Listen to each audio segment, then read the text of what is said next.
Oops. Say again. I mean, people desire things all the time and then um have big goals and things that they want to do. I mean, myself included, there's lots of stuff I want to do still. So if if I like know that when I do things or when I like something, I'm clinging to it, how do I enjoy my life all like just enjoy the things I'm doing, or accept the things that I'm doing while while knowing that if I cling or desire, I'm hurting myself. Well, the desires are almost always not being fulfilled right now. That in fact, that's wisdom is to start liking and wanting things that are easily available and stop wanting things that are difficult, far away, or impossible. Hmm.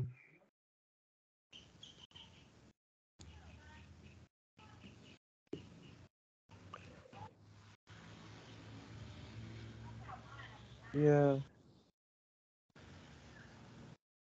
One of the examples that I use would be about a beverage. If you want a particular beverage that's hard to find, you got a lot of work to do before you get it. The example that I use, you could use any famous um, whiskey, like Johnny Walker Black would be an example. Okay, and we've got water right here. If I'm thirsty, I can get water right now. Got no problem. But if I got Johnny Walker Black on the mind, there's none of it here at the house, so I have to go travel down to Tong Sala to get it. Guess what? Stores don't have it there either. In fact, possibly the only place that I can get it would be to go all the way to Bangkok. Now we're on the plane, we're traveling, we got the end of the city, etc., like that. And we start going around visiting whiskey stores, liquor stores, and guess what? Nobody's got it. Look how much frustration that goes into that simply because it's Johnny Walker Black that we've got on the mind. And in fact, 10,000 different things would have been an easy enough substitute. But when we want something, we get it in the mind that, oh, I've got to have it and I'd be better off with it. And in fact, that thing that we want may not even be good for us anyway. Hmm. So start figuring out what you want that's easy enough to get so that you can be satisfied easy enough instead of wanting things that are hard to get. Yeah. Now, this society that you're in, the Western society, is all messed up like that. It's based on greed, it's based on capitalism, it's based on the idea of more is better in all respects, where in fact, almost always, more and more and more winds up being too much. Hmm. And so it goes over the top. The dam breaks, the swimming pool burst open, and then we've lost it. Okay, why? Because we wanted more and more and more and more. Yeah.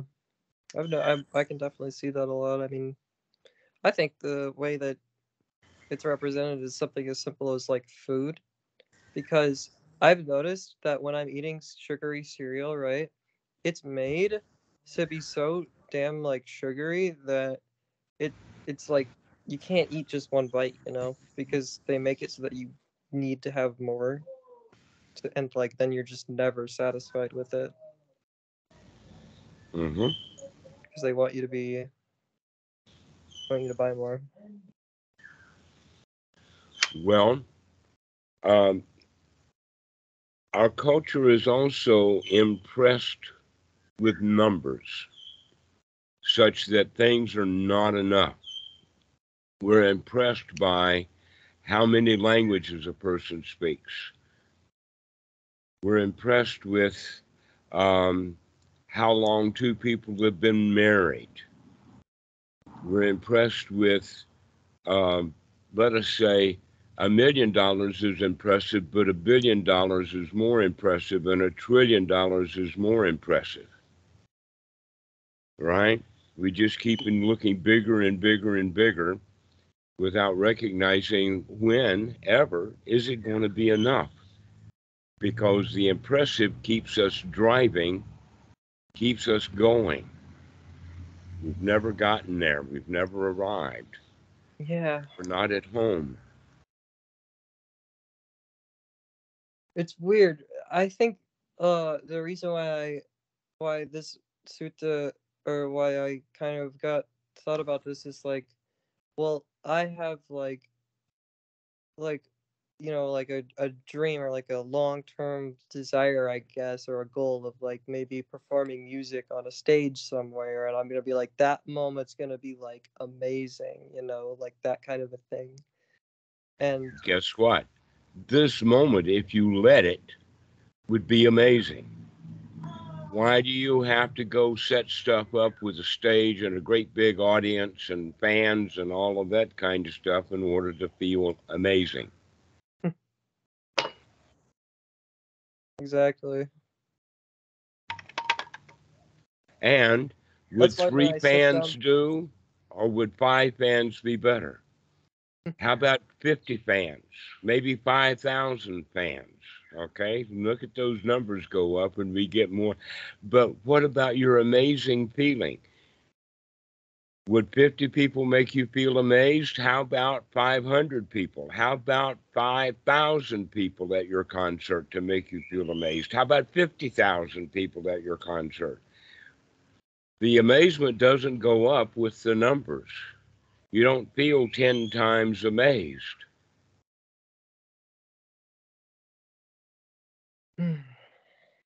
And so basically what we're saying is that our society has got us into the intellectual trap of thinking more is better. Yeah. And when is ever enough enough?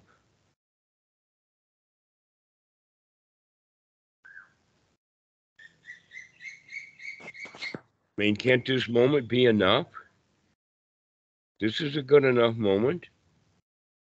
This is good enough is slowly becoming one of my favorite phrases. Yeah, this is good enough.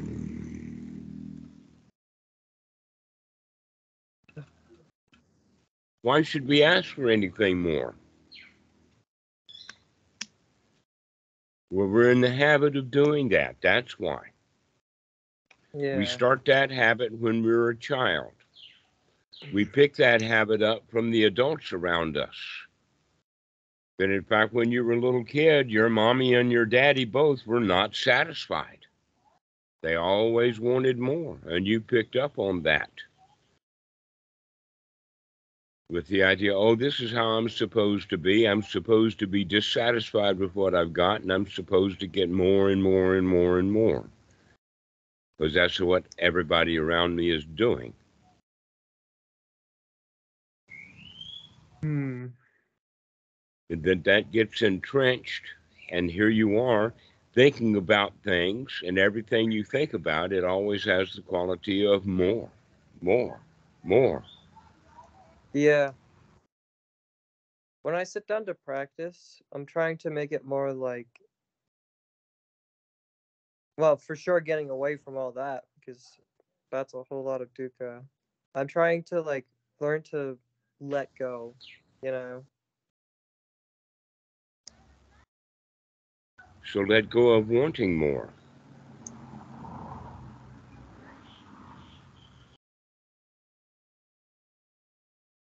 Let go of the wanting of the things that you can't have or are going to be really difficult to get.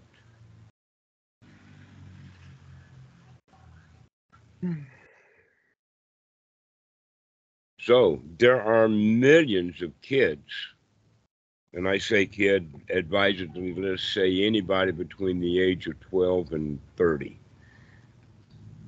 So all the kids like music. They think about music. They go rocking with the music. They see rock stars and they say, I want to be a rock star. I want to have a big audience. I want fans, right? Okay. How many rock stars are there at any one time? Like none. Maybe five. Hmm? Oh yeah. So- Yeah. Maybe a band has, let us say, 5 or 6 members, and maybe there's 5 or 6 bands. I mean, off in history, there's a few of them that we remember, like Queen, ABBA, um, Jefferson Airplane, Beatles, those kind of groups. But at any particular one time, there's only a few of them that are, let us say, the most popular. So, out of 10, maybe 20 million people who want to be a rock star, only about 10 or 20 of them actually become a rock star. And all of those other millions of people wind up being disappointed.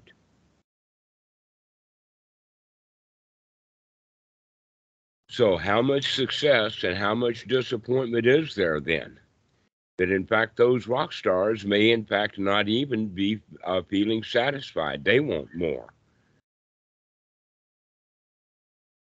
They don't feel good, so they want to do drugs. That in fact, almost all of the rock stars wind up as a tragic end. The same thing is true with movie stars. Many of the movie stars wind up in a tragic end. Even though they wanted to be a movie star, they became a movie star and they were still dissatisfied. Sure, they got the thrill from time to time, that exhilaration, that excitement, but most of the time people spend in dissatisfaction, even when they're successful and get the things that they wanted. When They it were comes, dissatisfied when they were wanting it. They were being dissatisfied when they were working really hard to try to get it. They were dissatisfied when they pulled strings, did underhanded things, and hurt people. Then they got what they wanted, and they had some small amount of joy for it. But then there was trying to keep it together, and now there's more dukkha. There's more dissatisfaction. when it comes to practicing, right? Because it's like it's become easier for me to kind of notice when I'm actually desiring things and when like I'm thinking about something that isn't the present moment. Uh, it's sort of wait, what was I gonna say? Um, when practicing, can you can you be doing something and like you can enjoy something without wanting more of it, can't you? Like if I'm like playing tennis, I'm like, you know what? I feel great. I'm moving around, playing like swinging the racket. Like then if the practice is to be satisfied with the moment, right? Essentially, kind. Ah, crap. Hmm. I'm speaking out of tangent, but the point is here and now. Like, I can become satisfied just because I'm here. I'm alive. You know.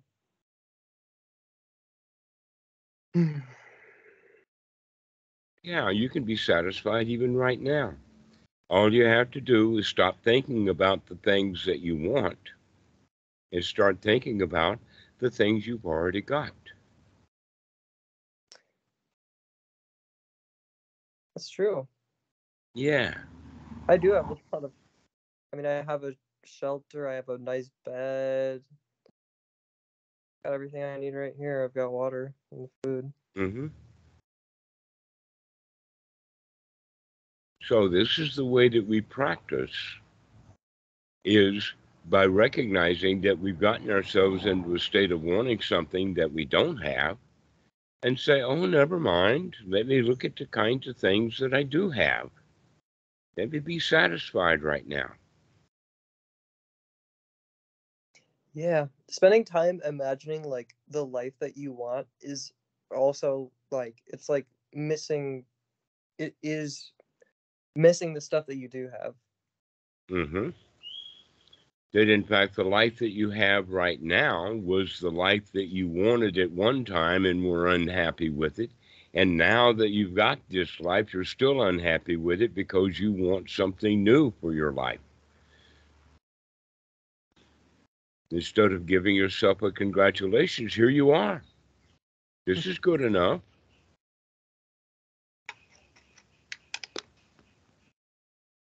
And not only that, but when we want things that we don't have, we often do things to get it that we don't want to do.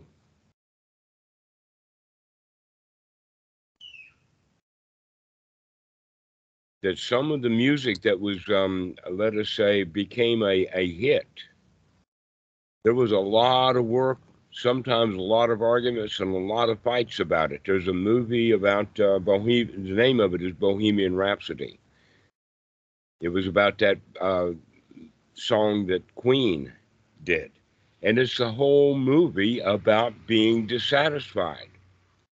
The music itself is quite nice. It's a very popular song. Many, many people like that one. But to put it together was a lot of work, a lot of dissatisfaction, and even the getting of the song. In fact, they couldn't even get an agent to sponsor them. And they had to do take after take after take after take after take. It was a whole lot of work and a whole lot of dissatisfaction. And guess what? The world would have been just okay without that piece of music, Bohemian Rhapsody. As popular as it is, if it never existed, the world wouldn't be any different than it is now. But dozens of people spent many, many months in absolute misery trying to get that thing done. Yeah. I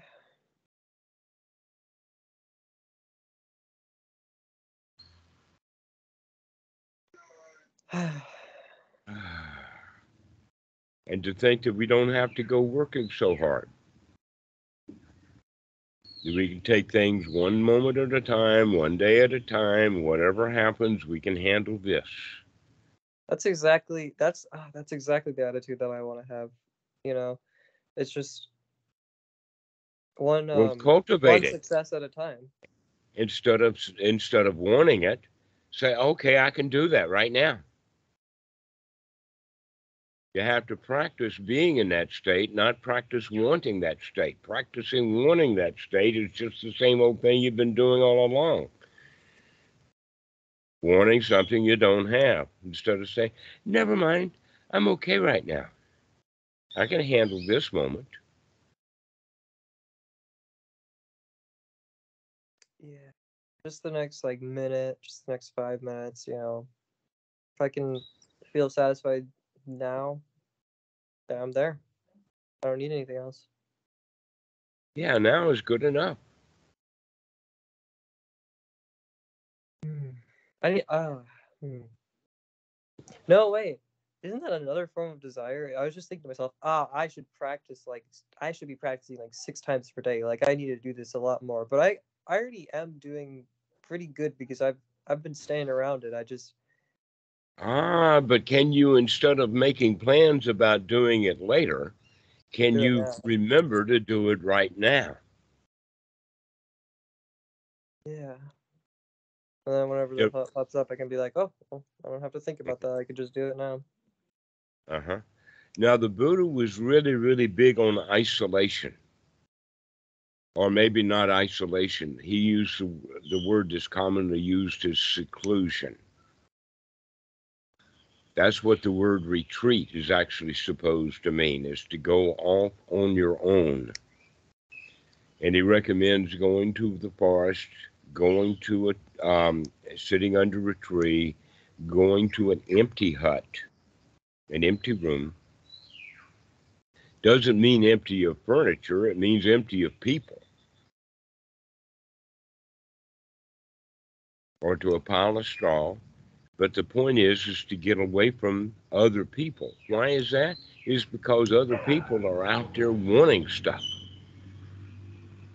And it's better to get away from all of those people who are wanting stuff so that you can practice not wanting stuff all on your own.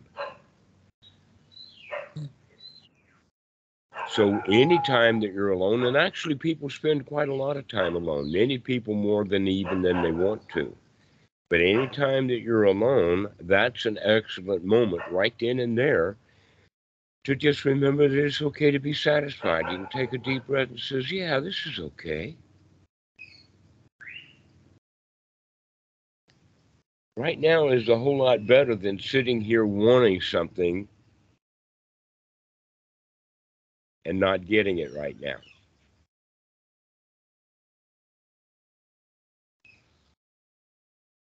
It is, yeah. Now, one of the bad habits that Western Buddhism has fallen into is the idea of, oh, you're supposed to practice meditation for a long period of time, 1 hour, 2 hours, 3 hours. And in fact, the mind gets really tired. It's better to keep the mind fresh and practice when it's fresh. Practice for short periods of time, really often. How often? As often as you can remember. And so we can set little anchors to help us do that. Um, I would say that if we're going to use an alarm clock, let's use the alarm clock to remember to start practice rather than using the alarm clock to end practice. Waiting for the bell to ring is one of the biggest distractions that meditators have. Oh, I've got to sit here until the bell rings. And so they sit there dissatisfied. So And so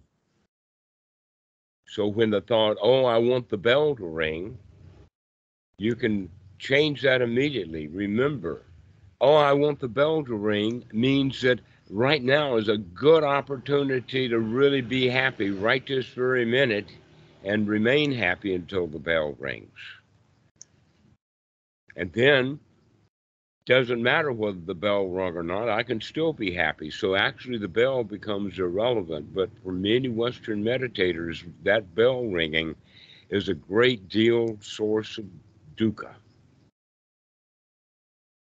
because they're wanting to sit very, very long time.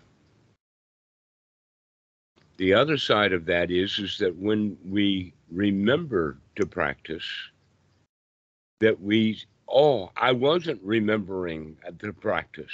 How bad I am. I'm not good because I had forgotten to practice. But when we're having those thoughts, we're still not practicing correctly.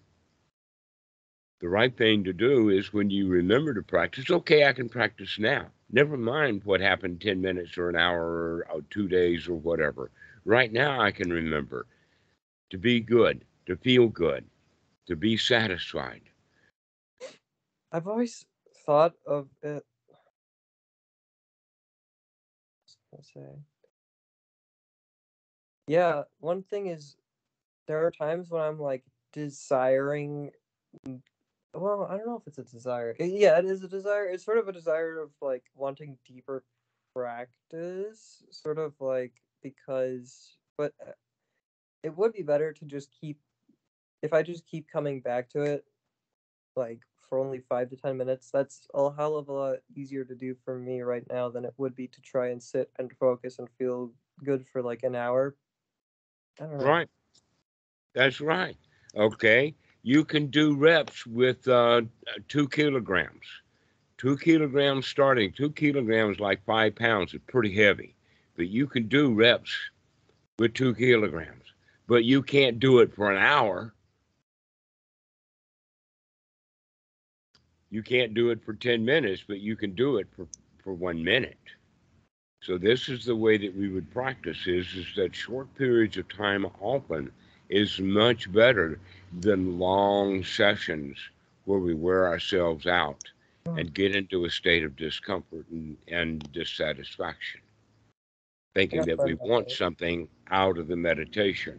And what we really want out of the practice of meditation is to be comfortable, satisfied right now. That's what we should be practicing, not making goals for ourselves about long sitting times. So, rearranging the whole way of doing it, because a lot of people want to practice meditation in order to get something later. Because that's in fact the way that we lived our whole lives. I mean, we started it in the first grade. Learn your ABCs, learn your one, two, threes. And the kid says, why? Why should I learn to read? Or why should I learn the ABCs? And the answer is so you can read. Why should I learn to read? So you can do this, that, and the other thing. Why should I want to do any of that kind of stuff? But no, the child is convinced that you got to delay your gratification. And so here you have a whole civilization of people who are never getting their gratification. It's always been delayed. And so they come to meditation and they delay their gratification with meditation, thinking they've got to put in the hours. And the real practice of anapanasati is to come to that state of feeling gratification right now That's and right. staying in that state of gratification. We don't have to do anything to feel. That's the mistake we make. We think, oh, I've got to do something in order to feel like this. No, you can just feel like that directly.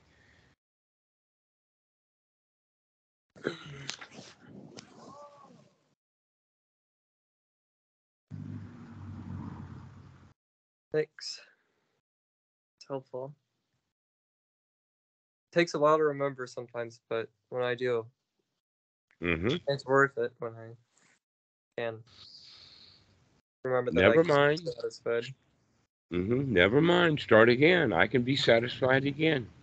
All we have to do is remember to look at the fact that we're dissatisfied, to look at what we're doing, to look at the kind of thoughts that we're having, and to say, hey, I can be satisfied right now anyway. We have to make that change. We have to make the effort. We have to pay attention.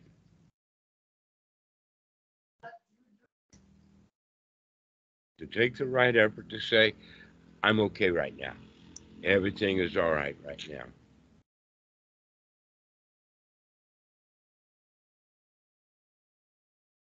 Hmm.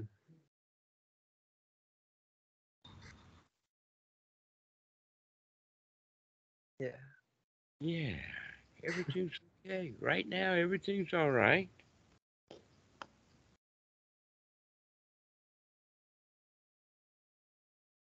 This practice has been very helpful for my attitude because now I know that I can like I've been trying to just slowly but surely, like it's one step at a time, right? That's how I want to live my life. It's like when I get up in the morning, get out of bed, like that's a time to celebrate and like really congratulate myself. Even though most people aren't doing that, they're just getting up and hating it. But I'm like, I I can feel really good about this, you know, like I got out of bed, like I I do think, yeah, Uh huh. that type of thing is just like important, I think. I'm, I'm glad I found this. You can do it. That's what you're telling me. You can do it. That's the attitude that we're looking for. The attitude of, yeah, I can feel good. I can be all right.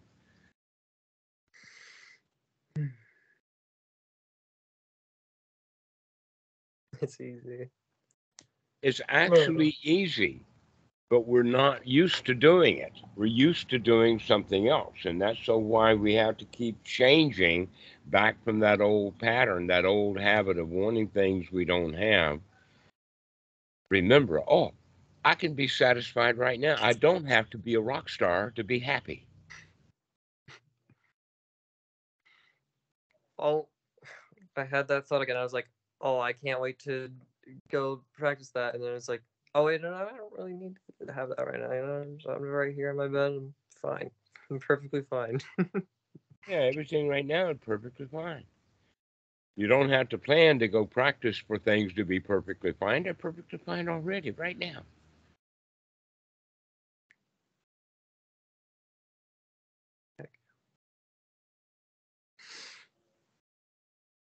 All right. I don't know if I have anything else to ask about, but thank you for answering that This has call. been great. Yeah, I like it when you smile. Thank you. Sure, showing that you're getting something out of it. Okay, Avery, well, we'll finish this call now, and congratulations. Thank You you. can do this. You can Oh, do this. uh, it. uh, I was worried about you like a few days ago, maybe a week ago, because I heard that you got a hip injury of some sort. I don't know if It's that's what not that an is. injury. It's chronic. That's sitting up on on a chair for many hours, it's giving hip pain. So I need to relieve that. Not spending so much time on the computer. I'll get well soon. Well, get well Everything's going to be now. all right.